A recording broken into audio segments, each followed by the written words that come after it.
بسم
الله الرحمن الرحیم. الحمد لله رب العالمین و الصلاة و السلام علی سید الانبیاء والمرسلین حبیبنا محمد و علی آله و صحبه اجمعین. بینندگان عزیز گرامی، سلام الله علیکم و رحمته و برکاته.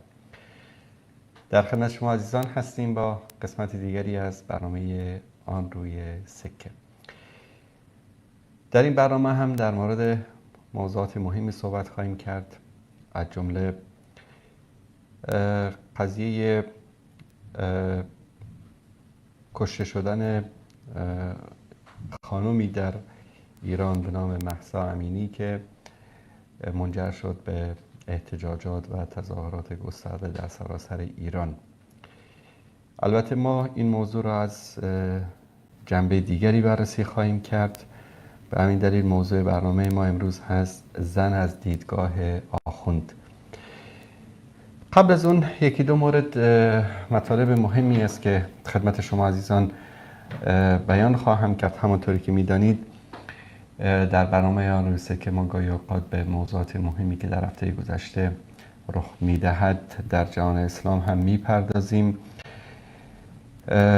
یکی از موضوعاتی که بعد از شهادت مولانا مجیب الرحمن انصاری در افغانستان انعکاس گسترده داشت، حمله یکی از افراد وابسته به داعش که در این شک و شبهه‌ای نیست که نظام آخوندی ایران در پی این جنایت ها و کشتار دعوتگران و علما در افغانستان بوده و هست و این سیاست این رژیم خوناشام از دیر زمان است، از امسال و پارسال و پرارسال نیست، بلکه از زمانی که این حکومت در بعد از انقلاب 57 در ایران بر اریکه قدرت نشست، همیشه در پی ضربه زدن به مسلمانان و ترور و نابود کردن علما و دعوتگران و شخصیت هایی که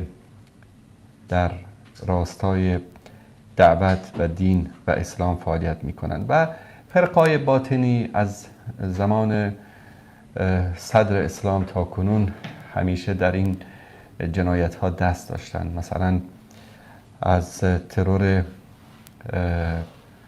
پادشاهان معروف و خلفا و امرای مسلمین از زمان بنی امیه شروع شد. این دسایس گروه های باطنی در زمان سلجوقیان و حتی در زمان صلاح الدین ایوبی، شما شاید تصورش براتون مشکل باشه که صلاح الدین ایوبی که فاتح بیت المقدس بود بارها و بارها از طرف شیعیان باطنی مورد حمله قرار گرفت. در صورت جالب این قضیه اینجاست که گروه تکفیری و خارجی سگان جهنم داعشی ها هم در این اواخر جزئی از سیاست ها و پلان ها و برنامه های حکومت آخوندی ایران قرار گرفتند و همونطوری که من بارها گفتم که از روزی که این فرقه خارجی به وجود آمده همیشه در خدمت روافض قرار گرفتند. شاید بعضی از کسانی که فریب اینها رو خوردن میگن خب اینا در هر جایی که رفتن شیعیان رو کشتند، شما چطور میگید که اینها در خدمت روافض هستند؟ ببینید، ما یکی شیعیان داریم، یکی روافض داریم. ما بارها گفتیم ما با شیعیان مشکلی نداریم، مشکل ما با روافض است و که امروز حاکم بر ایران هستند، حاکم بر حوزه‌های علمیه شیعه هستند. اینا فرقه رافضی هستند و اینها دقیقاً مانند داعشی ها در تکفیر، در تفجیر، در قتل عام، در بیرحمی، در کشتار مسلمانان دو روی یک سکه هستند، فرقی با هم ندارن. به خاطر همین ما گفتیم که روافض و خوارج در قتل و کشتار علما و مردم بیگناه دست داشتن. در هر جایی هم که رفتن، اگر که خوارج رفتن قتل عام کردن شیعیان را، به خاطر تسهیل و آسان کردن سیطره حکومت ایران و روافض در اون منطقه بوده و در عراق ما شاهد این قضیه بودیم. حالا چطور داعش در خدمت رافضی‌ها و حکومت آخوندی ایران قرار گرفته؟ با هم یک کلیپی رو که شاید دوستان بارها و بارها دیده باشند، اما باز هم گفتیم این کلیپ رو پخش بکنیم تا اعترافی باشه از زبان یکی از سران رژیم آخوندی ایران. خوب این کلیپ رو با دقت گوش بکنید که این آقا چی میگه.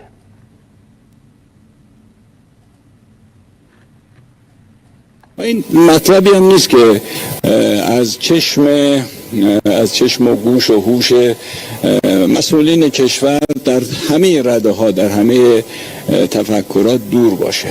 تمام تلاش همیشه این بوده که طالب به قدرت نرسه، چه در دهه 70 میلادی، چه بعد از اون، چه حتی در این سالهای آخر تا اونجایی که امکان پذیر بود تلاش شد که طالب به قدرت نرسه. اون چه که ما در دهه 70 میلادی شاهد بودیم این هست که این شهادت من هم شهادت یعنی خودم ناظر بودم دیگه، بالاخره این نیست که به عنوان تحلیل روزنامه‌ای نمیگم، اون چه که از دست منبر اومد انجام دادیم.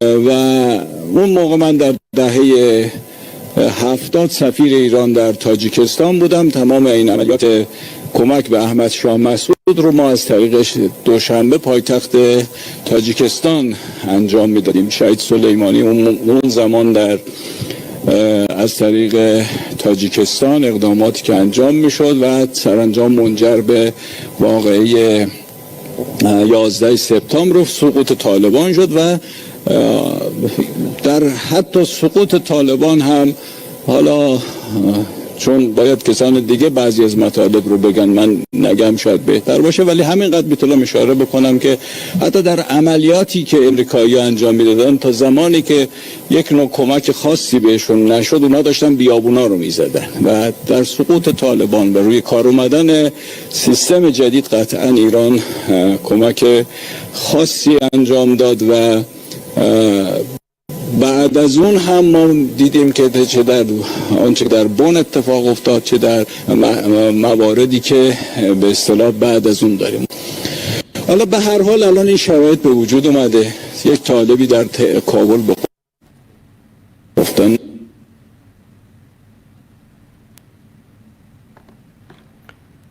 بله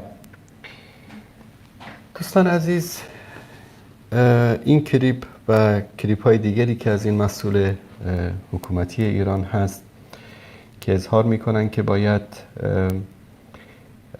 طالبان را به وسیله داعش بزنند و اینکه حکومت ایران در سقوط طالبان نقش داشته است و الان هم در پی نابودی طالبان است. متاسفانه در اینجا دو نکته رو باید یادآوری کرد و من این رو به شکل علنی میگم، گرچه بارها به شکل خصوصی این پیام ها رو فرستادیم برای چه مسئولین در افغانستان و چه در حکومت قبلی و چه در امارات اسلامی که حکومت ایران هرگز و هرگز در پی صلح و آرامی و امنیت در افغانستان نیست و با هر کس اینها همکاری میکنن به خاطر بربادی و تباهی کشورهای اسلامی، از عربستان سعودی و حرمین شریفین گرفته تا همه کشورهای عربی و اسلامی آسیای میانه، افغانستان، پاکستان، هر جایی که مسلمان ها هستند، حتی در کشورهای اروپایی، در کشورهایی که مسلمان ها در اونجا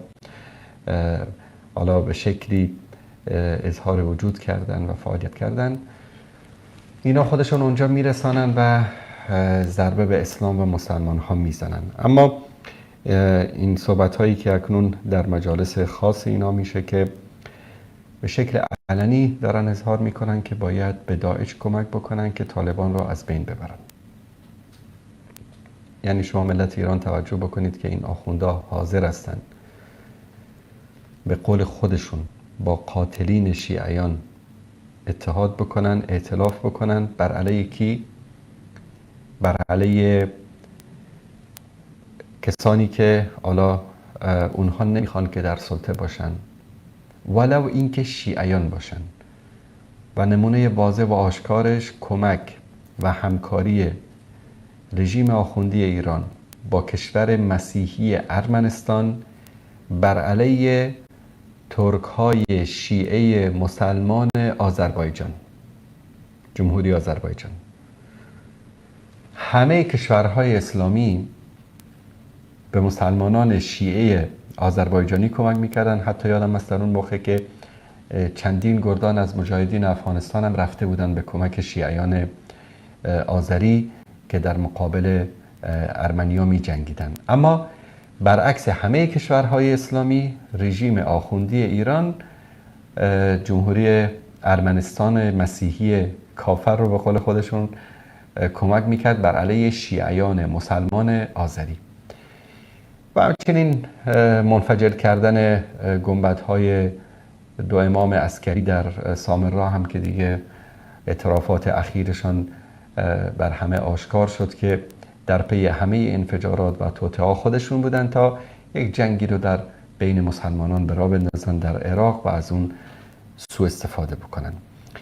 و همکنون در مشهد، دقیقاً در مشهد، فرمانده گروه داعش در افغانستان در اونجا پایگاه داره، دفتر داره، علنا فعالیت میکنه، نیروهاشو در اونجا تعلیم میده، از اونجا اینها رو با برنامه و پلان‌های مختلف میفرستند داخل افغانستان. زیر ریشه همین آخوندها در مشهد، در استان خراسان، در ایران داعش فعالیت میکنه و ما اخبار دقیق و موثق برامون رسیده که در اونجا به اینها پایگاه دادن، کمک میکنن. همین سپاه پاسداران، همین حکومت ایران و به خاطر چی؟ به خاطر این که نمیخوان در افغانستان یک حکومتی که حداقل بتواند، حالا ربطی هم به طالبان و غیر طالبان ندارد. مثلا در همین زمان حکومت اشرف غنی گروه های طالب شیعه درست کرده بودند، طالب شیعه و طالب سنی طرفدار ایران. با من در چندین برنامه اینو اظهار کردم که در گروه های به نام طالبان در غرب افغانستان درست کرده بودند که مستقیما از طرف ایران کمک می شدند، در داخل خاک ایران پایگاه داشتند. یعنی در زمان حکومت اشرف غنی گروه های به نام طالب درست کرده بودند در مقابل حکومت اشرف غنی. الان که حکومت طالباست، داعش رو در مقابل طالبا دارن کمک میکنن. و در داخل ایران شما ببینید مثلا در مقابل سلفی ها در کردستان صوفی ها رو استفاده میکنن، در مقابل حنفی ها در بلوچستان سلفی ها رو استفاده میکنن. اینطوری نیست که مثلا شما فکر کنید که حالا به سلفی ها و حنفی ها بر بخوره یا به صوفی ها، نه، که مستقیما مثلا اطلاعات ایران یا سپاه پاسداران میاد مثلا به یک ملا مولوی یا به یک آخوندی به چیزی مثلا میگه که شما بیا با ما همکاری بکن. نه، یک روش های خاصی برای خودشون داره. من در جایی گفته بودم که مثلا آمریکا اگر بخواد یک پلانی رو در بین مسلمان ها پیاده بکنه، جورج و مایکل رو نمیفرسته، یک مسلمانی به اسم احمد و محمود و علی و مقصود رو میفرسته تا این برنامه‌شون رو به اسم یک مسلمان، به اسم جهاد، به اسم اسلام پیاده بکنن.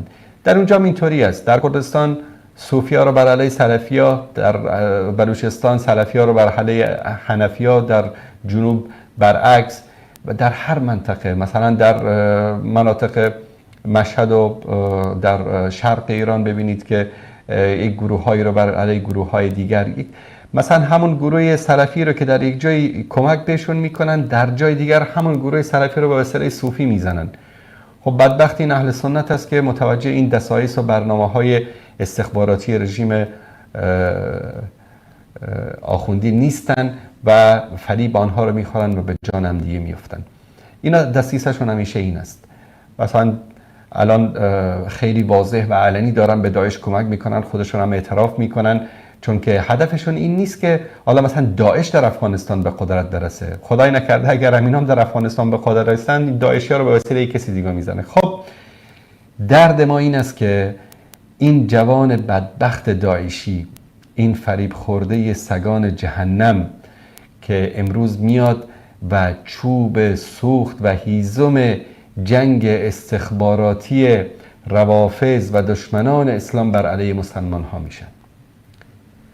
از همین افرادی رو که شما ببینید در یک سال اخیر اینا در افغانستان ترور کردن و مسئولیتش هم همین سگهای جهنم داعشی ها به عهده گرفتن، کسانی بودن که آمریکا، دشمنان اسلام، حکومت آخوندیزم ایران، همه اینها در پی ترور و از بین بردن اینها بودن، مانند مولوی مجیب الرحمن انصاری رحمه الله.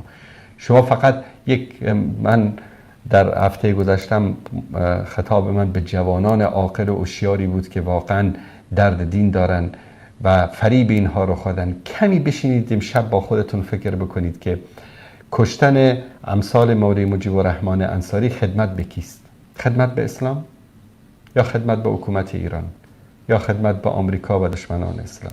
همینقدر فکر بکنید و هر جوابی رو که وجدان بیدار شما، فطرت سالم شما به شما داد، همون رو بگیرید. تصور بکنید که همین رهبران شما، امرای ضال و مضل شما که تا در این 20 سال خاموش بودن بر علیه آمریکا، بر علیه دشمنان اسلام، هیچ گونه فعالیتی اینها نداشتن، چطور شد که یک دفعه الان آمدن و بیدار شدن و فقط کیا رو میکشن؟ کسانی که به اسلام خدمت میکنن، کسانی که به دین خدمت میکنن، کسانی که دعوتگر هستن، عالم دین هستن، فقط به اونها رو مورد هدف قرار میدن. در مورد صفات این گروه، این سگهای جهنم و این تکفیری های گمراه. الله سبحانه و تعالی در قرآن کریم میدونید که ما را از غلو و افراط مانند یهودیان و مسیحیان منع کرده است. اما رسول الله صلی الله علیه و سلم صفات بسیار جالبی را از اینها بیان میکنند در احادیث صحیح و صریح که امروز صدق میکند به احوال این گروه. مثلا رسول الله صلی الله علیه و سلم میفرمایند که یأتی فی آخر الزمان قوم حدثاء الاسنان صفحاء الاحلام. جوانها، حدثاء الاسنان یعنی تازه کسایی که تازه دندان درآورده باشن. امروز ببینیم جوانهایی که مثلا تا دیروز پریروز شاگرد حالا توی مدرسه در یک درسی در یک درس تفسیری، در درس مثلا حدیثی شاگرد بود، امروز بلند میشه استادش رو، علما رو، بزرگان رو و مثلا مراجع دین رو چیکار میکنه؟ تکفیر میکنه. حتی یکی از اینها رو کلیپش دیدم که امام ابو حنیفه و حتی محمد ابن عبدالوهاب و ابن تیمیه و امام مالک و امام شافعی همه رو میگفت همه اینا کافر بودن و منافق بودن و فاسق بودن و فاجر بودن. این یکی از صفات اینا. صفت دیگری که اینها دارن این است که یقرؤون القرآن یحسبون انه لهم و هو علیهم. قرآن میخونن، چنان قرآن میخونن، چنان آیات رو میخونن و این رو بر علیه مسلمان ها استفاده میکنن، در حالی که همین آیاتی که میخوانن بر علیه خودشان است. و در صفت دیگری میفرمایند که یقرؤون القرآن لا یجاوز حناجرهم. قرآن میخونن، این قرآن فقط زبان است، صوت زیباست، با قلقله میخوانن این قرآن را، اما از اینجا پایین نیست، یعنی قلبشون منور به نور قرآن نیست. به خاطر همون فکر نمی کنم که بدبخت‌تر از این انسان کسی باشه که مثلا امثال مولانا مجیب الرحمن انصاری و علما و دعوتگران دلسوز جامعه را در افغانستان به شهادت برسانند. اینها نه بویی از اسلام بردن، نه بویی از قرآن و نه بویی از سنت رسول الله صلی الله علیه و آله و سلم. یک از صفات ویژه‌ای که اینها دارن که دقیقاً سبحان الله این حدیث رو در بخاری و مسلم آوردن و رسول الله صلی الله علیه و سلم می‌فرمایند که یقتلون اهل الاسلام. مسلمان ها را، اهل اسلام را میکشن. و یدعون اهل الاوثان. مشرکین را میگذارن. من هفته گذشته گفتم مثلا اینا در طول روزی که اینا به وجود آمدن دیده باشید یک آخوندی رو کشته باشن، یک حوزه علمی رو مثلا در ایران منفجر کرده باشن، یا جنایتی رو مثلا در ایران انجام داده باشن. هیچ این کارو نکردن. یک درامه تئاتری درست کرده بودن، اون مال مجلس خودشون درست کرده بودن، بعد ملت ایران رو میخواستن فریب بدن. اما ببینید مدارس دینی رو در افغانستان منفجر میکنن، علمای دینی رو در افغانستان میکشن، دعوتگران دلسوز جامعه رو در افغانستان میکشن، اهل اسلام، موحدین، مسلمان های واقعی رو میکشن و مشرکین و کفار از اینها در امان هستن. سبحان الله، اگر اینا امروز این صفت رو نمی داشتن، علیاذ بالله باید رسول الله صلی الله علیه و سلم را تکذیب میکرد. ببینید رسول الله صلی الله علیه و سلم صفت اینها رو بیان میکند و دقیقاً 100% امروز ما با چشم سر میبینیم که اینها دارن همین کار رو انجام میدن، همین صفتی رو که رسول الله صلی الله علیه و آله و سلم در مورد اینها بیان کرده بودند. و در این که این روافض دشمنان اهل سنت هستند، دشمنان اسلام هستند، در این شکی نیست. و همچنین خوارج و این سگان اهل جهنم هم که به خاطر نابودی اسلام، به خاطر عدم برپایی حکومت اسلامی در طول تاریخ اینا سعی و تلاش کردن و دستان اینها به خون علما، به خون خلفا و همین قدر کافی است بدانید که سیدنا علی رضی الله تعالی عنه داماد رسول الله، خلیفه مسلمانان، امیر مومنان، به دست این گروه باغی و تکفیری به شهادت رسید و این سلسله تا امروز ادامه دارد و بستری که فکر تکفیری داعش از آن برخاسته است بستر تشیع است، چون در یک نقطه اینها با هم مشترک هستند. هر دویشان تکفیری هستند، هر دویشان غیر از خودشان همه مسلمان ها را تکفیر میکنند که الله سبحانه و تعالی شر اینها را از سر امت اسلامی دور بکنه. من یک بحث جالبی چند روز پیش با یکی از دوستان داشتم در مورد روافض.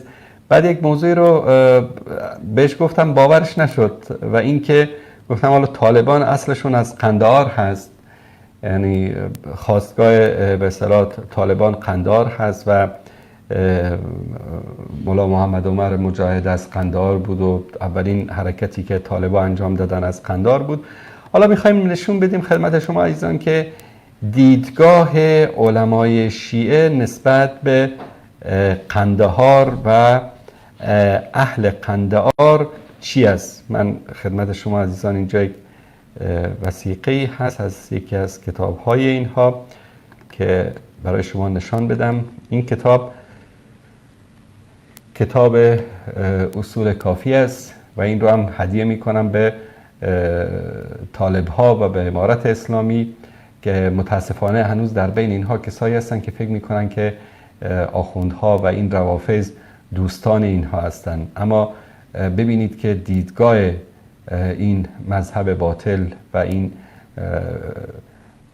فکر آخوندیزم در مورد شما قنداریا چی است. الکافی، اینم شناسنامش، اینم انتشاراتش و اینم صفحه بعد.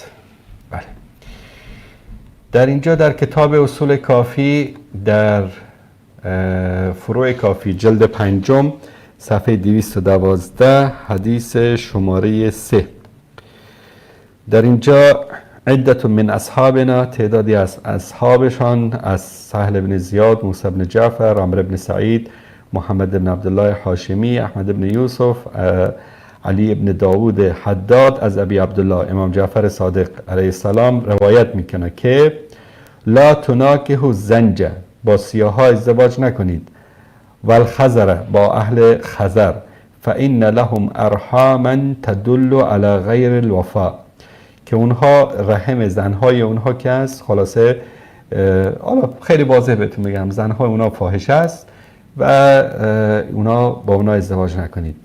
والهندو، و با اهل هندوستان، و سندو، و با اهل پاکستان، والقندو، و با اهل قند، لیس فیهم نجیب. قند یعنی چی؟ یعنی قندهار.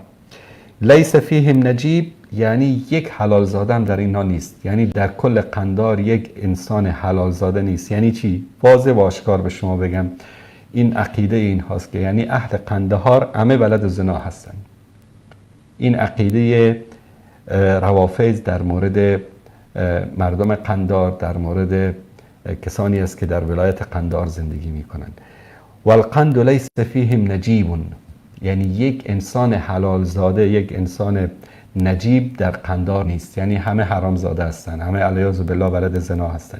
این اعتقادی است که محمد ابن یعقوب کلینی صاحب کتاب کافی، که مرتبه کتاب کافی در نزد اینها مانند صحیح بخاری در نزد اهل سنت است، در اونجا میگه که مردم قندار که هستن همه حرام زاده هستن و در اونها یک نجیب هم پیدا نمی شود. حالا این شما و این کلینی و این دیدگاه اینها در مورد شما و هنوزم اگر میخواهید که به اونا خوش خدمتی بکنید شما اختیار دارید. و این نکته هم در پایان این موضوع بگم که بعد از شهادت، گرچه تهدیدات اینها قبلا بود به اشکال مختلف، بعد از به شهادت رساندن مولانا مجیب الرحمن انصاری پیام های تهدیدی هم برای من فرستادن که نوبت تو هم میرسد و تو را هم خواهیم کشت و فلان و اینها. من به آنها میگم که چه افتخاری بالاتر از این است که انسان به دست سگ‌های جهنم به شهادت برسد. و این آرزوی ماست. آرزوی ما این است که در راه دین، در راه الله سبحانه و تعالی به شهادت برسیم و ما از کشته شدن در راه الله سبحانه و تعالی نمی ترسیم. اگر می ترسیدیم در طول این سالها با وجود همه تهدیدها، با وجود همه اهانتها و توهینها و برنامه هایی که بر علیه ما ریختن در این راه قدم نمی گذاشتیم. ما از روز اولی که در راه بیان حق و رسالت پیام قرآن کریم و سنت رسول الله صلی الله علیه و آله و سلم قدم گذاشتیم، این رو به جان خریدیم که هر لحظه ممکن است که جان ما در راه دین فدا شود و این آرزوی من و همه دعوتگران و همه کسانی است که در راه دین و در راه اسلام کار میکنند و این تهدیدهای اینها سبب نمیشه که ما از سخن حق فروگذاری کنیم، بلکه ما رو مصممتر میکنه در این راه و هدف ما. اما در مورد قیام مردم ایران و تظاهرات ها و احتجاجاتی که اخیراً در ایران برپا شده، یک شعر جالبی هست از اقبال رحمه الله، شاعر مشرق، که میگوید که خدا آن ملتی را سروری داد که تقدیرش به دست خیش بنوشت، و آن ملت سر و کاری ندارد که دهقانش برای دیگری کشت.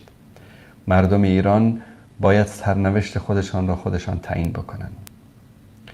وقتی که شما سرنوشتتان را به دست آخوندها سپردید، باید منتظر کشته شدن مهساهای زیاد باشید.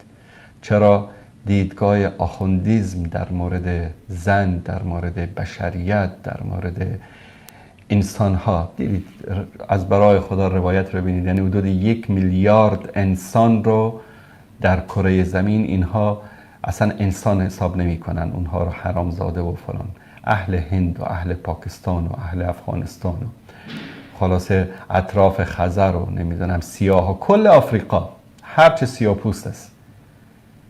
من بارها گفتم که این دین یک دین ضد بشری است، یک دین آپارتاید است، یک دین نژاد پرستی است، یک دینی است که نه تنها بر علیه اسلام و مسلمان هاست، بلکه بر علیه بشریت است.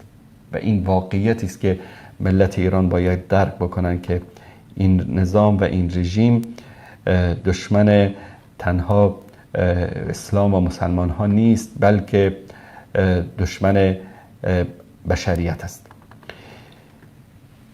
و اینکه امروز مردم قیام کردن و بر علیه حکومت ظالم و مستبد به پا خواستن، گرچه من در یک مجلسی بود گفتم که حالا شاید چند روزی همین احتجاجات باشه و به خیابانها میریزن و بعد از اون نمیدانم که این تصمیم و این اراده قوی رو چرا ملت ایران ندارن که گلیم اینها رو برچینن و شر این آخوندها رو از سر امت اسلامی و همه بشریت دور بکنن. اما امیدواریم که این دفعه با دفعات قبل فرق داشته باشه و این قیام و این حرکتی که صورت گرفته، ما میدانیم که الله سبحانه و تعالی در مورد کسانی که ظلم میکنن، ستم میکنن، الله متعال میفرماید که ولا تحسبن الله غافلا عما یعمل الظالمون. میگه شما فکر نکنید که الله سبحانه و تعالی غافل است از آنچه که ظالمین انجام میدن. نتیجه این ظلم و ستم هایی رو که این آخوندها در سوریه انجام دادن، میلیون ها انسان رو کشتند و زخمی کردن و زندان کردن و مهاجر کردن از خاکشون، از وطنشون، از خانه هاشون رو بمباران کردن، فکر میکنید که الله سبحانه و تعالی انتقام اونها رو نمیگیره؟ صدها هزار مسلمان مظلوم رو در عراق اینا به خاک خون کشیدن، فکر میکنید که الله سبحانه و تعالی ندیده؟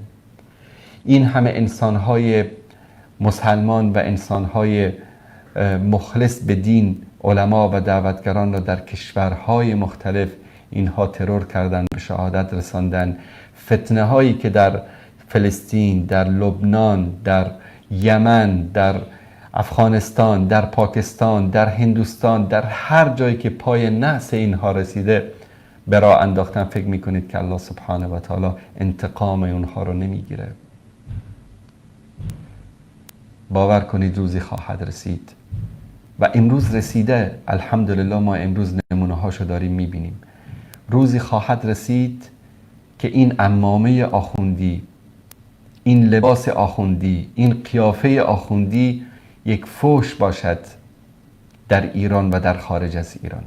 خجالت بکشد کسی این لباس رو بپوشد و اون روز خواهد رسید. روزی خواهد رسید که اینها یک وجب هم در ایران و در خارج از ایران جای پای نداشته باشند که در اونجا بتونن زندگی بکنن. و الله سبحانه و تعالی وقتی که انتقام بگیره انتقام سخت میگیره. وقتی الله سبحانه و تعالی بخواد ظالمین رو، وقتی ستمگران رو نابود بکنه، اونها رو به بدترین و سختترین شیوه الله سبحانه و تعالی عذاب میده. الله سبحانه و تعالی میفرماید و كذلك اخذ ربك اذا اخذ القرى وهي ظالمة ان اخذه علیم شدید. عذاب پروردگار وقتی بگیره دردناک و شدید خواهد بود. چنان عذاب بده، چنان اینها رو نیست و نابود بکنه که در تاریخ مانند اسلافشون، مانند حشاشیون و مانند فاطمیون و مانند گروه های مختلفی که حتی حکومت های عظیمی داشتن، مثلا در مصر حکومت میکردن، همین دانشگاه الازهر که امروز یکی از بزرگترین دانشگاه های اهل سنت هست، یک زمانی دانشگاه الزهرا بود اسمش، بزرگترین دانشگاه شیعه در جهان بود. اما خداوند چنان بساطشون رو برچید توسط صلاح الدین ایوبی، چنان نیست و نابودشون کرد که امروز در صفحات تاریخ جنایات و خیانت‌های اینها رو به اسلام و مسلمان‌ها شما می‌خوانید و اینها هم همین گونه خواهند بود. اما موضوعی که امروز می‌خوایم در موردش صحبت بکنیم، زن از دیدگاه آخوند است. اگر مثلا برخورد این رژیم آخوندی رو شما با مهسا امینی یا با امثال مهسا امینی شما توسط گشت ارشاد و خلاصه گروه های آخوندیزم، بسیج و صفا و فلان میبینید، این برگرفته شده از یک ایدئولوژی است، از یک عقیده ای است که متاسفانه در لابلای کتاب های این آخوندها و این آخوندهایی که امروز در رأس قدرت هستند و این چیزها رو در کتاب ها خوندن و این دیدگاه آنها نسبت به زن و مقام زن هست. به خاطر همین شما تعجب نکنید از این برخوردی که اینها انجام میدن. من قسمت هایی رو از کتاب های اینها برای شما میارم. این کتاب من لا یحضر الفقیه هست از ابو جعفر محمد ابن حسین ابن بابوی قمی در جلد 3 چاپ خودشون است. در اینجا میگه که علی علیه السلام گفته که انما النساء عورتون فاستر العورة بالبیوت. زنها که هستن عورت هستن و اینها رو باید در خانه ها پنهان بکنیم. در حدیث 4373 اینجا آورده که لولا النساء لعبد الله حقا حقا. اگر که زنها نمی بودن الله سبحانه و تعالی به درستی پرستش میشد. و در حدیث شماره 4535 در اینجا دوستان توجه بکنن، ولا تعلموهن الكتابه، به اونها سواد یاد ندید، نوشتن یاد ندید. ولا تعلموهن سوره یوسف، و به آنها سوره یوسف رو یاد ندید. حالا چرا سوره یوسف رو یاد ندید دیگه اینو باید خودشون جواب بدن. اینجا در حدیث شماره 4620 هم در اینجا میگه که ان الله عز وجل خلق الشهوة 10 اجزاء 9 في الرجال و 1 في النساء. خداوند شهوت رو 10 قسمت کرد، 9 قسمتش رو در مردها قرار داد و 1 قسمتش رو در زنها. و ذلك لبنی هاشم و شیعتهم، و این برای بنی هاشم و شیعه آنها. فی النساء بنی امیه و شیعتهم الشهوة 10 اجزاء فی النساء فی النساء 9 و فی الرجال 1. و در بین زنان بنی امیه و غیره اینها و طرفدارانشون 9 به اصطلاح قسمت شهوت در زنهایشان هست و 1 قسمت در مردهایشان هست. در روایت شماره 4621 در این کتاب میگه که زن اگر که پیر شد، میگه که خیرش میره و شرش میمانه. زن اگر پیر شد خیرش میره و شرش میمانه. ذهب جمالها اهتد لسانها و عقم رحمها. میگه که اگر که زن پیر شد به اصطلاح خیرش میره و شرش میمانه. چرا؟ چون که جمالش از بین میره، زبانش تند میشه و دیگه عقیم میشه، بچه به دنیا نمیاره. و مرد اگر که پیر شد میگه که اون شرش میره و خیرش میمانه، عقلش ثابت میشه، رأی و نظرش محکم میشه و جهل و نادانیش کم میشه. حالا دیدگاه آخوندیسم. در روایت شماره 4622 از علی علیه السلام روایت میکنه کل امر تدبره امرأة فهو ملعون. هر کاری رو که یک زن انجام بده این کار لعنت شده است. این روایت را هم از زبان سیدنا علی رضی الله تعالی عنه در اینجا روایت میکنه. و در روایت دیگری، روایت بعدی در این کتاب میگه که والحصیر فی ناحیه البیت خیر من امرأة لا تلد. این هم از زبان سیدنا علی رضی الله تعالی عنه میگه که این بوریایی که در گوشه خانه است بهتر است از زنی که فرزندی به دنیا نمی آورد. یعنی از دیدگاه اینها زن یا عروسکی است برای شهوترانی یا یک ماشین جوجه کشی فقط. یعنی غیر از این دیگه جایگاهی در دین آخوندیزم ندارد.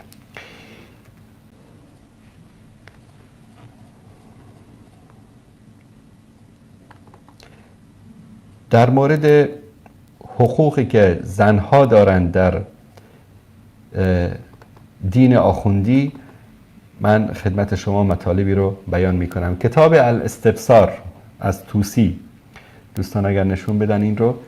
در کتاب الاستبصار در اینجا روایاتی هست که شما ببینید که در دین اینها دیدگاه این آخوندان نسبت به یک زن چی است. در صفحه 538 در جلد سوم در اینجا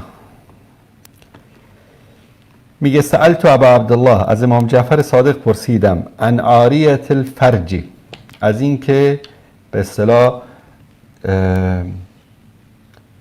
شرمگاه زن رو، یعنی کسی شرمگاه زنش رو یا جاریش رو یا کنیزش رو به کرایه بده، به اجاره بده.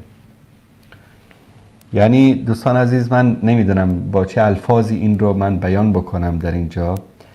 از امام جعفر صادق میپرسن که کسی اگر به اصطلاح اون آلت تناسلی زنش رو یا کنیزش رو یا که جاریش رو به عاریه بده، یعنی به کرایه بده یا قرض بده به کسی. حالا جواب حضرت امام چه بوده؟ قال لا بأس به، گفت که اشکالی ندارد. قلت فإن كان منه ولد، گفتم اگر باردار بشه، مثلا در اسنایی که حالا کسی خونش رو کرایه میده برای یک روز، دو روز، یک ماه، دو ماه، یک ساعت، دو ساعت، حالا اینا زن رو کرایه میدن. فقال، جوابش اگر که بچه دار شد چیکار میشه؟ گفت که فقال لصاحب الجاریتی الا ان یشترط علیه. و اون بچه‌ای هم که میشه مال کی میشه؟ مال صاحبش میشه. یعنی شما تصور بکنید که یکی از پیروان این دین داده به کرایه به اصطلاح، بعد باردار شده باشه. این فرزندی که الان باردار شده مال کی است؟ مال خودش است. حالا از کسی دیگه باردار شده اما مال این طرف حساب میشه. این دیدگاه اینها نسبت به یک زن. در صفحه 544 الاستبصار جلد 2 روایت 4 در اینجا میگه که عن ابی عبدالله، از امام جعفر صادق پرسیدن که ذکر له المتعة اهی من الاربعه، آیا صیغه کردن فقط با 4 تا زن است؟ قال تزوج منهن 1000، 1000 تا هم که میخوایی زن صیغه‌ای بگیر. فانهن مستاجرات، اونا اجاره‌ای ان، کرایه‌ای ان. یعنی 1000 تا زن صیغه‌ای بگیر، این زن کرایه است، یعنی زن مثل خونه، مثل ماشین، مثل کرایه داده میشه، اینطوری است. یعنی فإنهن مستأجرات، یعنی 1000 تا زن صیغه‌ای برو بگیر، هیچ اصلا خم به ابرو نیار. انسان نیستن اینا، که اینا حیواناتی هستند که برای شهوترانی آخوندها آفریده شدن. فإنهن مستأجرات، اینا اجاره‌ای ان، کرایه‌ای ان، اینا فرق نمی‌کنه چقدر که دوست داری بگیر. این از جایگاه زن در اینجا.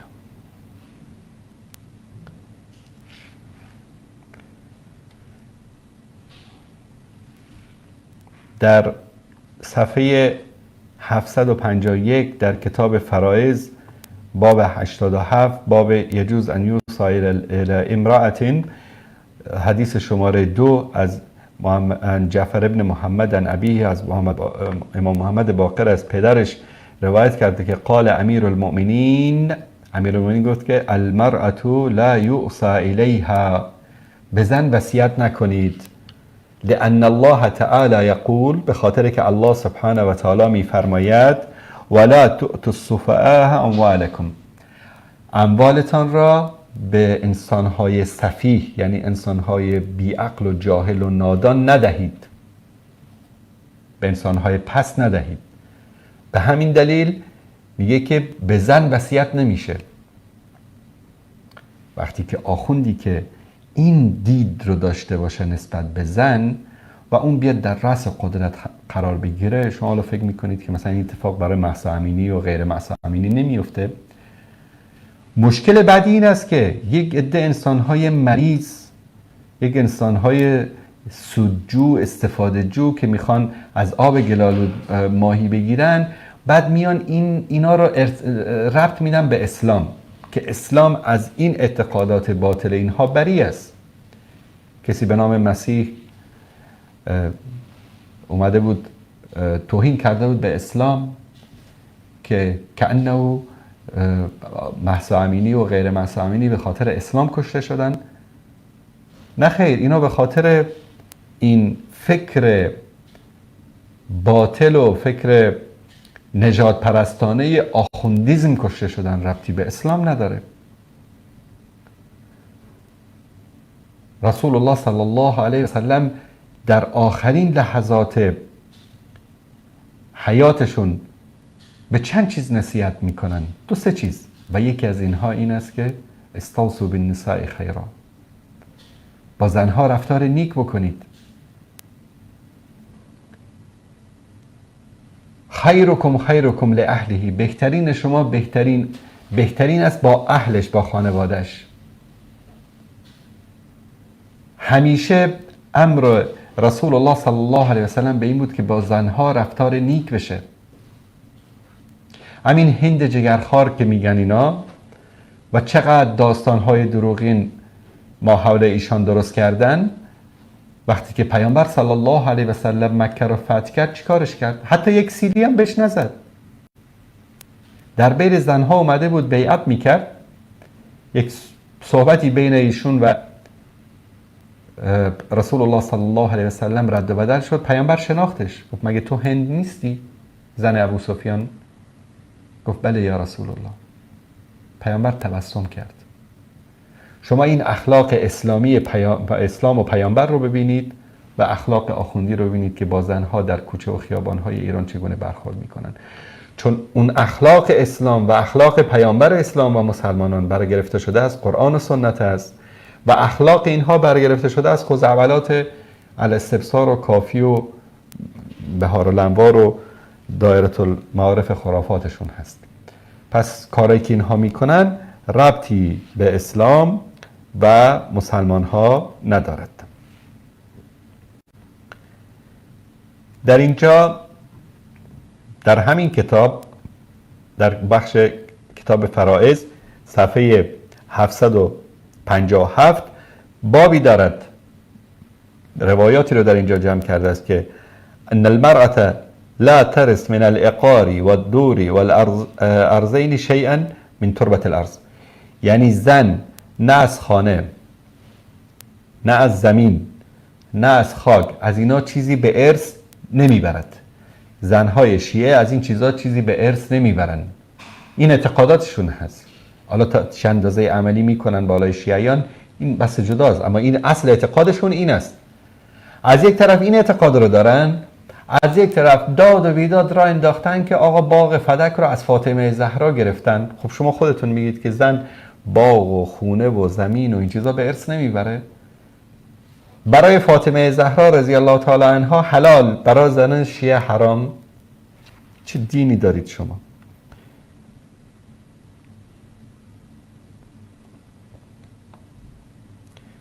در همین باب روایت سوم از یونس ابن عبدالرحمن روایت می کند از ابی جعفر امام محمد باقر قال النساء لا يرثن من الارض ولا من العقار شيئا. زنها از زمین و از خانه و از به اصطلاح آپارتمان از این چیزا چیزی رو به ارث نمیبرن. روایت ششم هم همین است که سمعت ابا جعفر علیه السلام یقول ان النساء لا يرثن من الرباء الارض شيئا. زنها که از خلاصه از زمین چیزی رو به ارث نمیبرن. اینم از اینجا.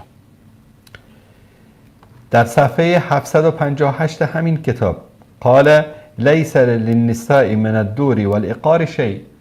خلاصه هر چیز غیر منقول که باشه و از خونه و به اصطلاح زمین و اینها، زنها چیزی رو به ارث نمیبرن. روایت هشتم همینو میگه که فاما الارض والعقار فلا میراث لهن فی. از زمین و خلاصه از خونه و این چیزا اینها چیزی رو به ارث نمیبرن. اینم در همین کتابشون. میریم در کتاب در کتاب توسی رو ببینیم. اینجا مطالب جالبی داره.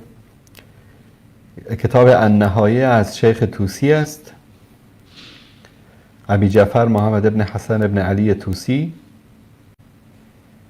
بله، روایت میکنه که آقا میگه که ولا بأس ان یتمتع الرجل بالفاجره. میگه برای شیعیان خلاصه اشکال نداره که برن با یک زن فاحشه ای هم چیکار بکنن؟ متعه بکنن، صیغه بکنن.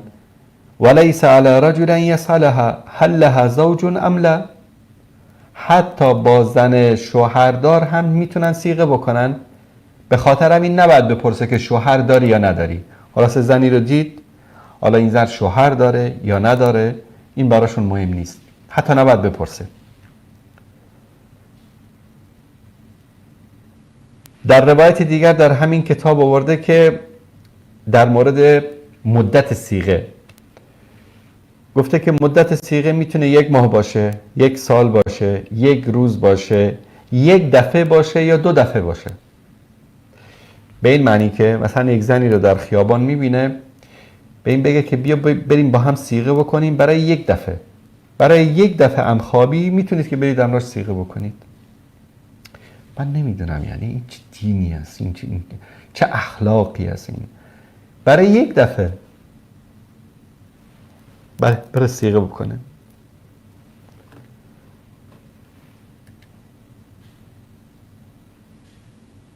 بعد در اینجا در روایت دیگری میاره میگه ولیس فی النکاح المتعه توارث. کسی هم که نکاح صیغه میکنه چیزی به ارث نمیبره. ولا بأس ان یتزوج رجل متعه ما شاء من النساء. چقدر که میخواد با زنها ازدواج صیغه‌ای بکنه. لانهن بمنزله الاماء. چون که زنهای شیعه مانند کنیزن، چقدر که میخواد با اونا ازدواج بکنه. والاهوة له والافضل ان لا يزيد على 4 منهن. حالا بهترش این است که 4 تاشو بگیره، اما اگر 1000 تا هم گرفت اشکالی نداره. اینم از آقای توسی.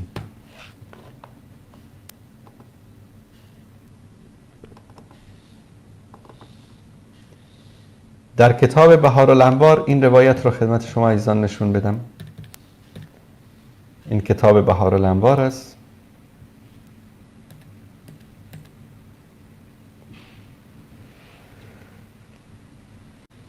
به دروغ به پیامبر نسبت میدن که قال النبی صلی الله علیه و سلم در جلد 9 صفحه 299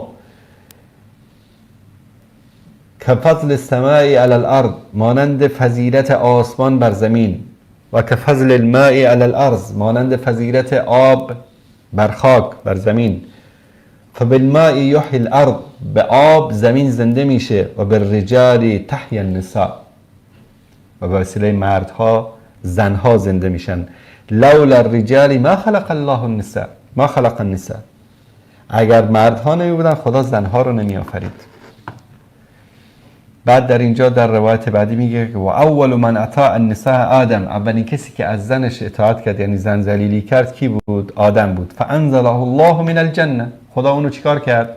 از جنت به پایین انداخت. این دیدگاهشون در مورد زنها. در بهارالانوار همچنان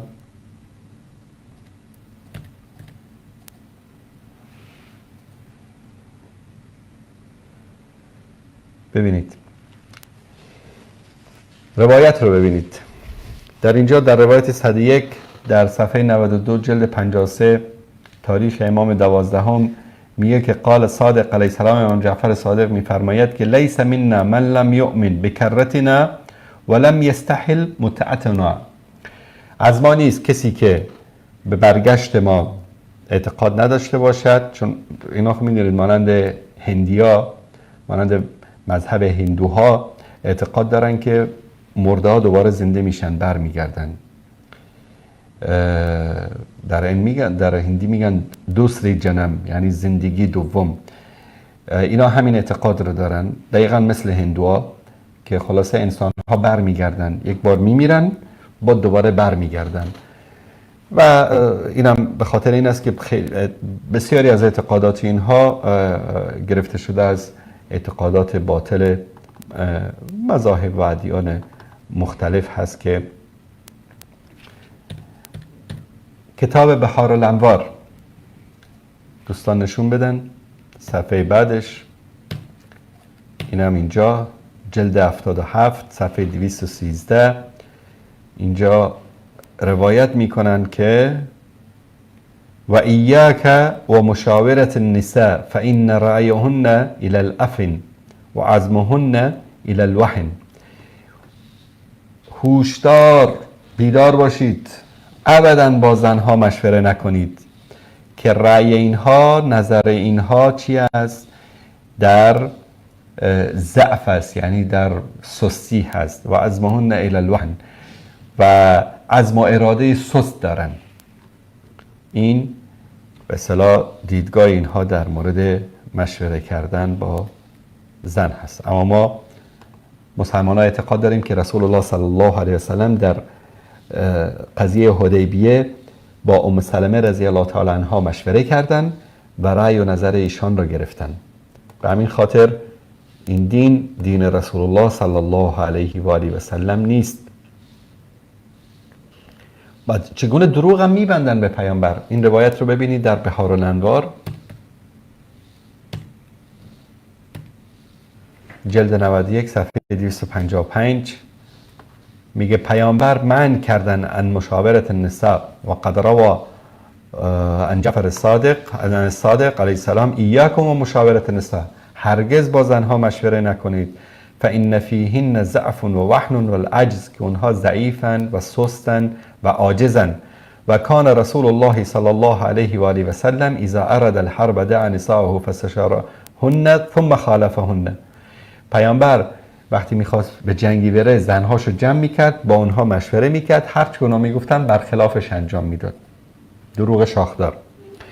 و قال امیر المؤمنین فی کلام له اتقوا شرار النساء، از شر زنها پناه بجویید و در حذر باشید، احتیاط بکنید. این امرکن بالمعروف فخالفوهن، اگر شما رو به کار خوبی امر کردن شما برعکسش انجام بدید. اینا این کارو میکردن. مثلا اگر زنش گفت شراب نخورد میرفت میخورد، همینه دیگه. اذا امرکن بالمعروف فخالفوهن، اگر به شما رو به کار خوبی امر کردن شما برید برعکسش انجام بدید.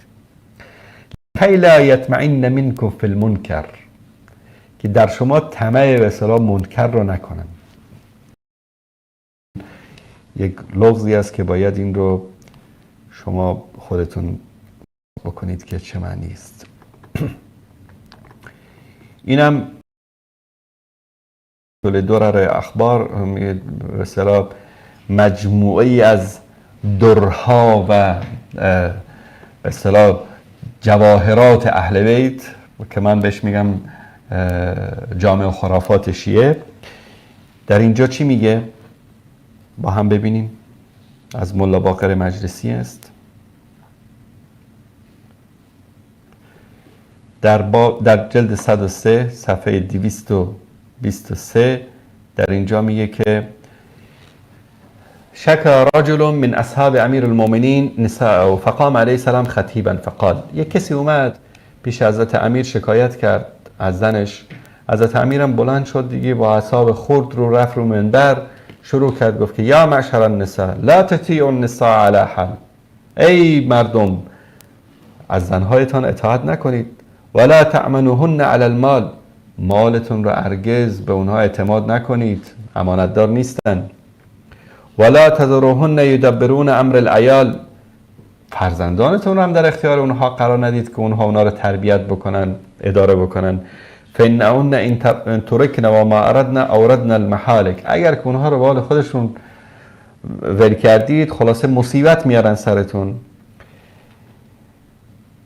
بعد میگه که ورع ندارن در وقت احتیاجشون و صبر ندارن در وقت شهوتشون، اسراف میکنن و وقتی که بزرگ شدن خلاصه بیکاره میشن،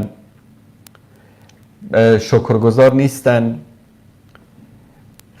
به اونها نیکی بکنید فراموش میکنن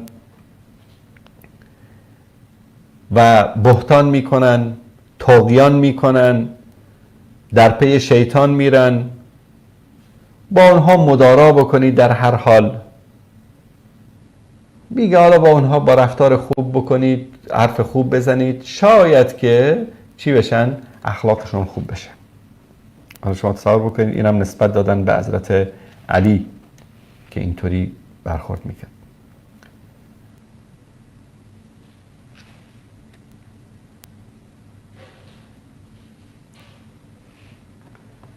در روایت در جلد 103 صفحه 227 روایت 22 قال علیه السلام طاعت المرأة ندامه، اطاعت کردن از زن چی است؟ پشیمانی است.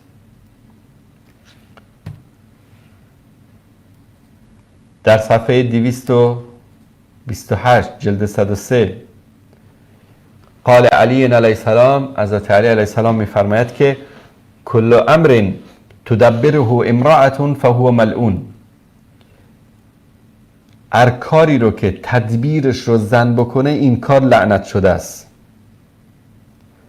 و قال علیه السلام فی خلافهن البرکه، برکت در کاری است که برخلاف اراده زن انجام بگیرد. باور کنید که اگر من 10 برنامه آن روی سکه رو اختصاص بدم به زن از دیدگاه مذهب آخوندیزم تمام نمیشه روایت های اینها.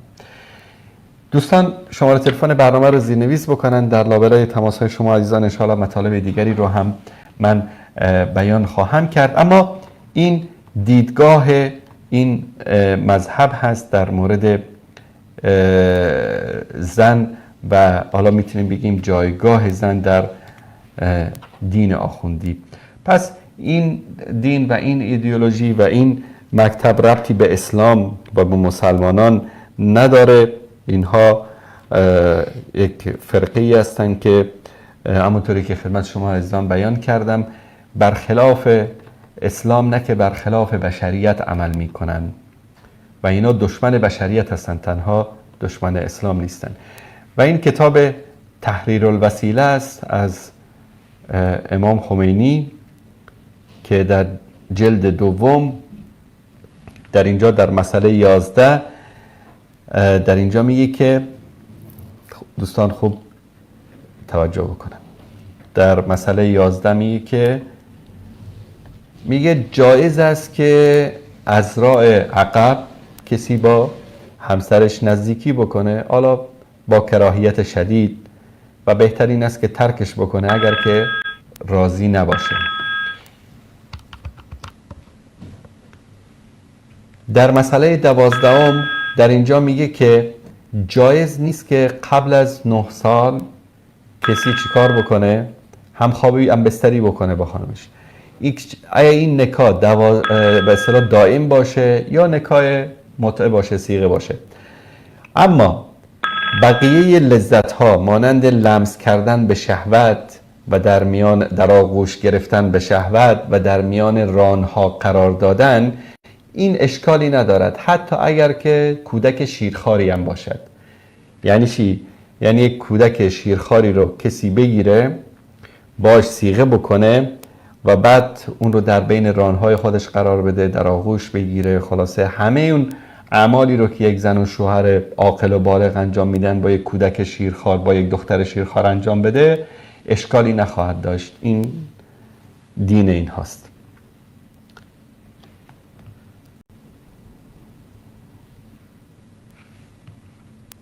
سلام علیکم، بفرمایید. سلام علیکم آقای انصاری. علیکم السلام و رحمت الله. عباس هستم از افغانستان.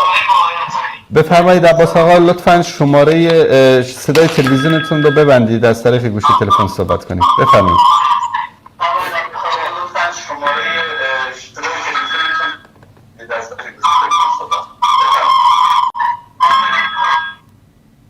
بله.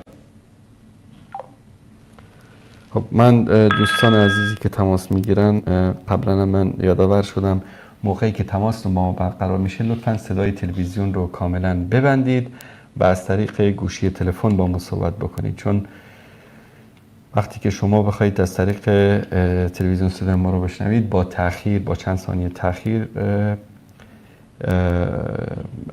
صدا رو خواهید شنید و خلاصه نمیتونیم با هم صحبت بکنیم. در همین کتاب تحریر وسیله آقای خمینی در صفحه 265 مسئله 18 در اینجا حتی میگه که یجوز و تمتع به زانیه، حتی اجازه است که خلاصه با زانیه، با زناکار رو هم باش صیغه کرد. بله سلام علیکم، بفرمایید. بیننده گرامی بفرمایید.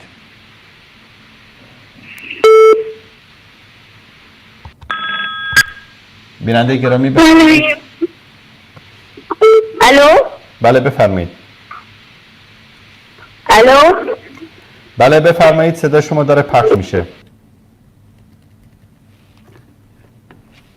اینم از کتاب تحریر الوسیله. در تهذیب الاحکام که این کتاب تهذیب الاحکام شیخ طایفه است، توسی، در این کتاب هم خدمت شما عزیزان در روایت 1069 این رو در اینجا میاره که سألت ابا عبدالله عن عاریت الفرج، از ابا عبدالله پرسیدم که یعنی کسی شرمگاه یا آلت تناسلی مثلا جاریه یا زنی چیزی رو که مالکش باشه رو به کرایه بده، قرض بده به کسی، چه اشکال داره؟ گفت که لا بأس بهی، هیچ اشکالی ندارد. این روایت رو هم در تهذیب الاحکام آقای توسی. و همچنین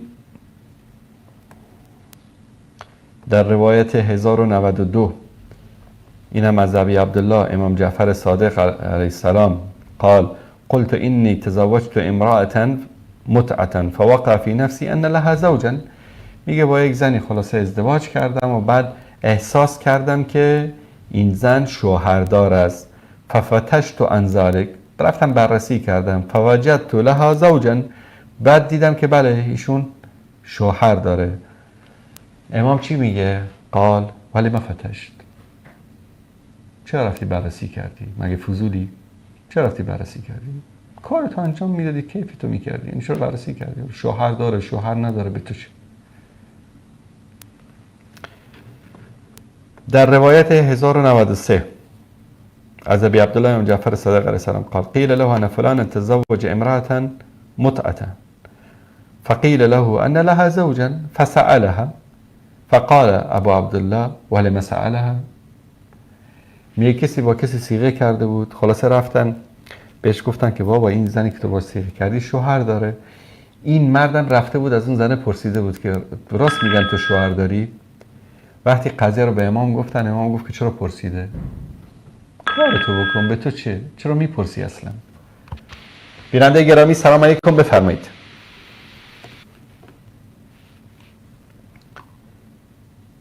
بیننده گرامی بفرمایید. دوستانی که از طریق تلفن مشکل دارن میتونن از طریق واتساپ تماس بگیرن و از طریق واتساپ میتونید که راحت تماس بگیرید. خب در همین کتاب تهذیب الاحکام طوسی جلد 7 صفحه 401 روایت 1600 میگه که از پیامبر به پیامبر نسبت میده پاش سفید باشه که همچین کلاغی اصلا وجود نداره. گرامی سلام علیکم، بفرمایید. سلام علیکم بیننده گرامی، بفرمایید. سلام علیکم، خسته نباشید. میخواستم سوال کنم در تحریر وسیله که نوشته بودن که با کودک زیر سن بله. شیرخوار میشه تفخیص کرد و فلان حرفا. این شاید اینا از خودشون که در نمیارن، لابد در قرآنی سنتی فلانی نوشته شده ای که مثلا از خودشون، از تو کیسه خودشون در نیاوردن. حتما یک جایی اتفاق افتاده که یا در سنت بوده یا در قرآن هست. اینا مثلا وقتی از ایشون بپرسی حتما یک جوابی میدن، از که خودشون که نمیخوان یه حرفار بگن. جوابی میداشتن اونجا میگفتن که والا قال امام جعفر صادق. جوابی که میداشتن یا به حتی شاید اینجا خیلی خجالت کشیدن که به امام نسبت ندادن، بقیه چیزها رو که به ائمه نسبت دادن، اینو حتی به ائمه نسبت ندادن. حالا من از شما یک سوال میپرسم، همین ولایت فقیه در کجای قرآن و سنت اومده؟ من به اونقدر ثبات ندارم که بدونم، میگم شاید اینطوریه، چون اینا از پیش خودشون هر وقت سوال میکنیم، مثلا از اینا سوال میکنیم میگن در فلان سنت هست، در فلان قرآن اینجوری نوشته، فلان اینطوری نوشته. قرآن سنتی که ما میشناسیم نیست همچین چیزا در اون. وگرنه مثلا اینا حتما این جواب در خود دارن با این کار وحشتناک هم هست. مثلا این جمعیتی ندارن کسی بچه‌شو بده به بچه همسایه بده یا به یک نامحرم بده. دوست عزیز، شما حتی اگر به همون قبیله های آدمخواری که در جنگل های آمازون و جنگل های آفریقا زندگی میکنن، به امونها هم به کودک شیرخوار به این دید نگاه نمی کنن. حتما، بله شکی نیست توش. تشکر میکنم از شما. خواهش میکنم. قرآن کجا؟ قرآن سند همیشه چیزا آمده؟ یعنی شما تصور کن الان مثلا یک آخوندی میاد خونه‌تون، شما دخترک کوچولی مثلا 2-3 ماهه دارید شیرخوار، باید دست این آخوند بده. حالا چشم شما چبشه این آخوند با این دختر بچه میخواد چیکار بکنه دیگه؟ همه چیز بازه باشگاه است. بله سلام علیکم، بفرمایید.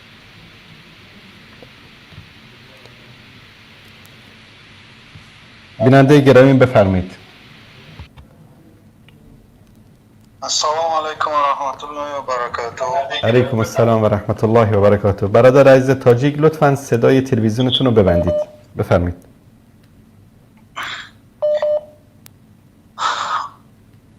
بفرمایید. آقای انصار، بفرمایید. ما شما رو خیلی دوست داریم و از شما ما زنده باشید.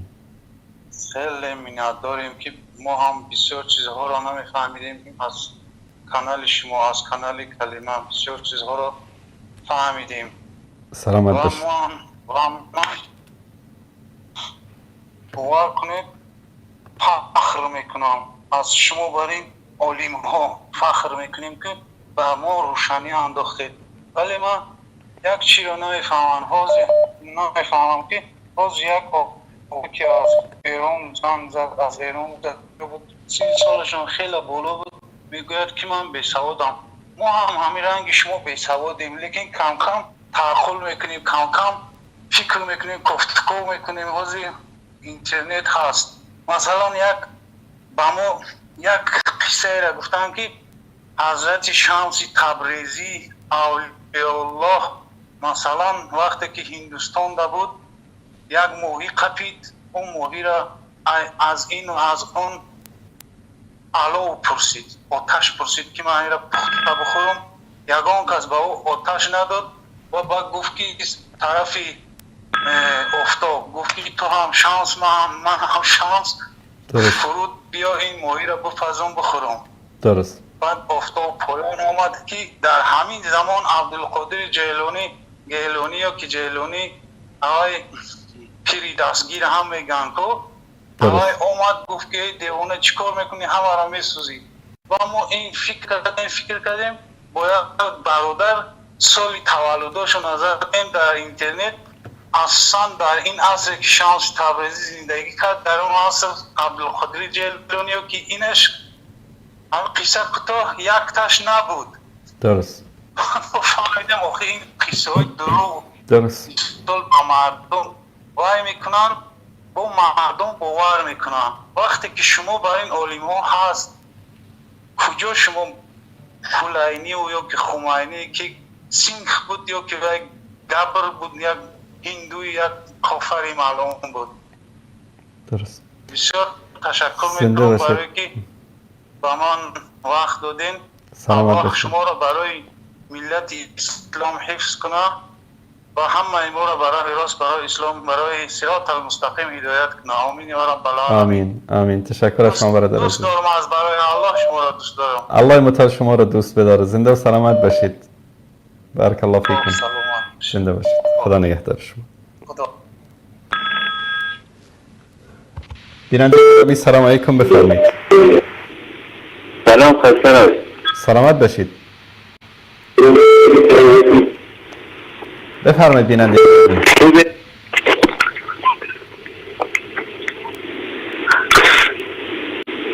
بله بفرمایید.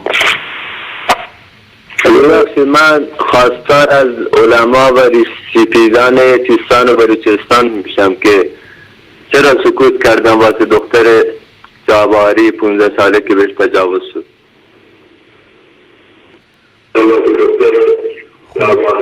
امیدواریم که پیام شما رو بشنون. تشکر از شما برادر عزیز.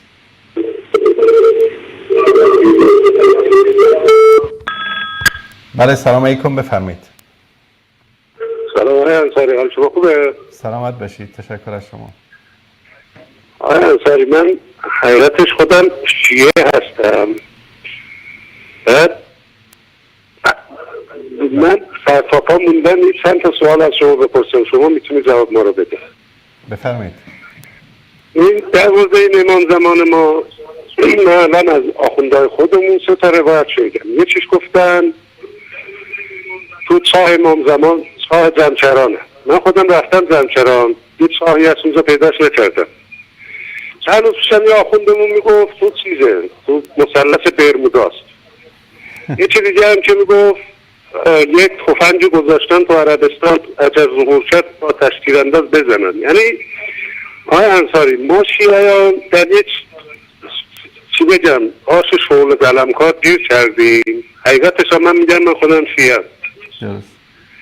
من یعنی شما جای من باشید چکار میکنید؟ در بقول خب متاسفانه تماس شما رو قطع کردن. این اطلاعاتی ها تماس شما رو قطع کردن. ببینید دوست عزیز، شما اگر همه دین شیعه رو بگردید، یک روایت صحیح در اثبات تولد امام زمان نخواهید داشت و این تحدی و چلنجی است که ما تقریبا از 10-15 سال به این طرف دادیم و این آخوندا نتونستن جواب بدن. آقا یک روایت صحیح در اثبات تولد امام زمان برای ما بیارید. بابا جان، این که در جمکران هست یا در برمودا هست یا در فلان هست، اینو بذارید کنار. اصلا این موجود به دنیا اومده، اگر به دنیا اومده یک روایت صحیح بیارن از کتاباشون که نمیتونن بیارن. بیننده گرامی بفرمایید. بیننده گرامی بفرمایید.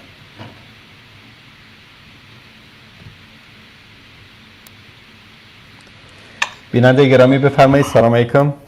السلام علیکم. رحمت الله و برکاته. علیکم السلام و رحمت الله و برکاته.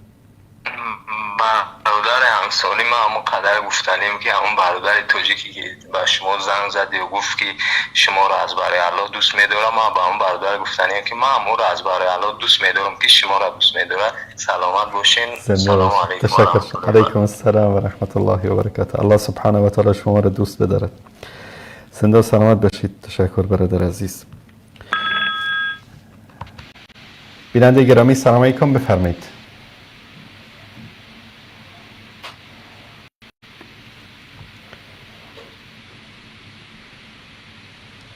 بیننده گرامی از طریق واتساپ بفرمایید. سلام الله علیکم و رحمت الله و برکاته. علیکم السلام و رحمت الله و برکاته. محمد هستم از کشور قزاقستان. استاد انصاری، خیلی شاد هستم که من شما را باز میبینم. چندین وقت که بود که من چهره شما را نمیدیدم، اما که الحمدلله امروز کنن نور هست که ما شما را دوباره میبینیم. سلامت باشید محمد جان برادر عزیز، الله مطالبستان کند. الحمدلله که ما هم برای خاطر الله شده شما را دوست می‌داریم که اینقدر برای ما سخنهای خوب میگید، ما از شما تعلیم میگیریم. ما فخر میکنیم که تاجیکا که مثلا که این خیلی تازه داریم که برای ما روز یک درس میدین. من خود محمد هستم از کشور پاکستان، از دهه فردوسی. اینجا خیلی زیاد هستن که شما رو با واسطه همین ویزار میشناسن، شما رو خیلی دوست میدارن، حتی که درباره همین برنامه با هم صحبت کنیم.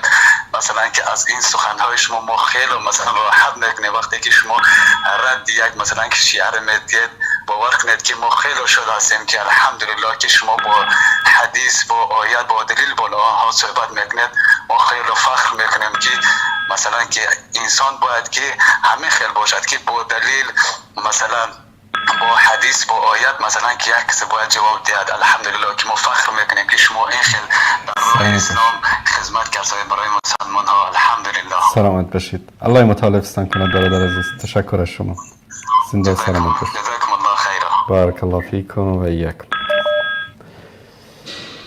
در این روایت رو هم چون وقت برنامه داره به پایان میرسه، روایت جالبی از کتاب الخصال از شیخ صدوقشون. در این کتاب در جلد 2 این روایت رو خدمت شما عزیزان میخونم، ببینید. میگه سمعت ابا جعفر محمد بن علی الباقر یقول لیس علی النساء اذان ولا اقامه. زن اذان و اقامه نمیتونه بگه. بعد از اون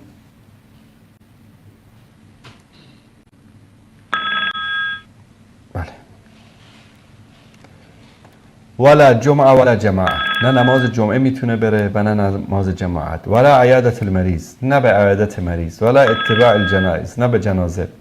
ولا اجهار به تلبیه، نه با صدای بلند تلبیه میتونه. ولا حرول بین الصفا و مروه، نه دویدن بین صفا و مروه. ولا استلام حجر الاسود، نه دست دادن به حجر الاسود. ولا دخول الکعبه، نه داخل شدن کعبه. ولا حد و نه سر تراشیدن. ولا تولی المرأة قضا، زن باید قاضی نباشه. ولا تولی الاماره، امیر نباشه، یعنی استاندار و خلاصه شهردار و رئیس جمهور نباشه.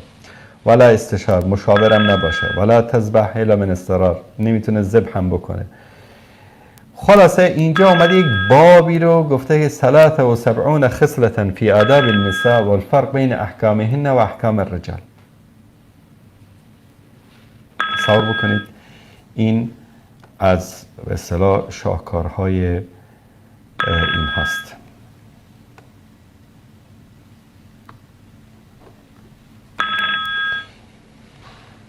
و همچنین اومده در اینجا گفته ولا یجوز لهن نزول الغرف ولا تعلم الکتابه.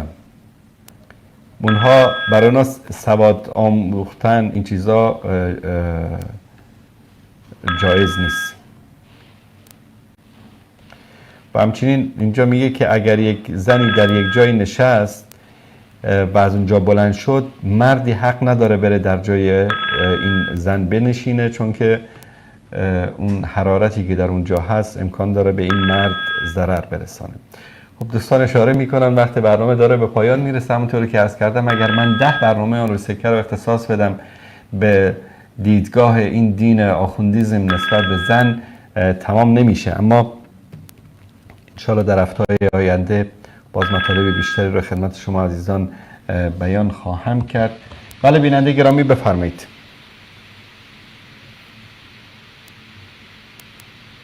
بیننده گرامی سلام علیکم، بفرمایید.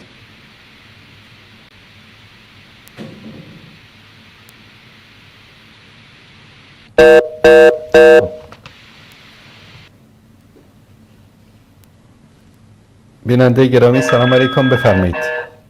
لطفاً صدای تلویزیونتون رو السلام علیکم و رحمت الله و برکاته. علیکم السلام و رحمت الله و برکاته.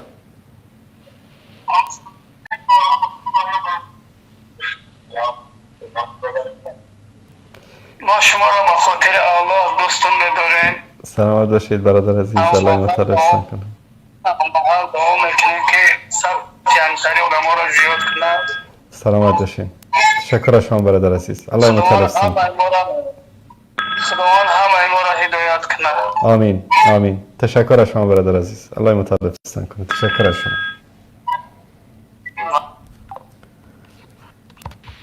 بله سلام علیکم بیننده گرامی بفرمایید.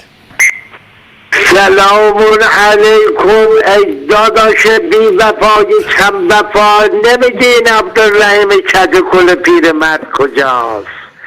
دوست داریم انی احبک فی الله. 2 دقیقه میخوام به شما داماد نازنین بگم آبزیم خونه راست نده. حالا دیگه بخشیدم ولش کن. عرض کنم داداش جان میخوام شما بخندی، خوبا بخندن، الله تعالی غم و غصه و ترس و ناراحتی رو و نجاست رو از خونه های ما، وجود ما، جامعه تمیز کنه. آمین. داداش جان مشکل من میگه که فعل توست این قصه های دم بدم، این بود معنی قد جف القلم. آقا ما هستیم دور از جون شما و شنونده ها، میگیم آی کفتاری که میری، سگی که میری، بیا پای من گاز بگیر. آقا از آدم های خوب و بد خدا درست میکنیم، جای الله میذاریم، نت درست میکنیم، چمران و میلیون ها پرچم درست کردیم واسش. این قاتل سلیمانی رو خداش کردیم. والله اگر شما رو من نمیشناختم، اگر الله تعالی توفیق نمیداد توحید رو نمیشناختم، دین و ایمان و شرف و ناموس نداشتم، 1000 بار بدتر از این بلایی که آخوندا سر مردم ایران رو جنوردم میوردم. آخه چرا مزار نمیفته؟ ما یه مسجد زرار درست میکنیم. لعنت الله تعالی بر دشمن محمد و آل محمد علیهم السلام. گوش برفی امام رضا نمیدیم، میریم واسه 100 هکتار بتکده درست میکنیم، یا یه معصومه بی تاریخ پیدا میکنیم میگیم امام رضا خواهر برادر باید واسش درست کنیم، نمیدونم رفیق درست کنیم، یه پارک خیالی کثیف درست میکنیم دور از ساعت امام رضا امام حسین. کسی از گوش برف امام حسین بده، حسین ابن علی علیهم السلام نه، دست میکشن رو دیوار کعبه، کعبه دالا حرمه. آقا اون سنگ به درد تو نمیخوره. استعینوا بالصبر و الصلاة. آقا صبر و صلات نجات دهنده نیست، روزه نجات دهنده نیست، جهاد نجات دهنده نیست. با حق بازی و کلک سردار بشی، نمیدونم چی بشی، نمیدونم بری درس بخونی جراح بشی، اینها نجات دهنده نیستن، اینا اسبابن، اینا وسیله هستن. وسیله اسم ماده است، اسم ماده نیست، اسم معناست.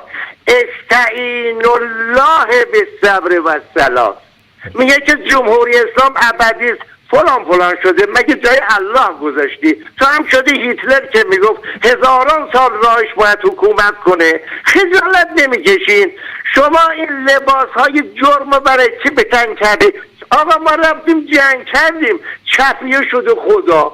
بابا این جنگ 8 ساله همش الفساد بود، اسس علی شر بود. من رفتم به الله خودم لطفار کردم. الله تعالی میگه که دور از الله، میگه عبدالرحیم پدری از تو در بیارم. اونجا هم موشش میزدی، به مسلمان ها شلیک میکردی، به ابولهب ها کمک میکردی. مگه قرآن مگه عربی بلد نیستی؟ خاکتون سرت کنم. چرا خیال میکنی خمینی خون بسه؟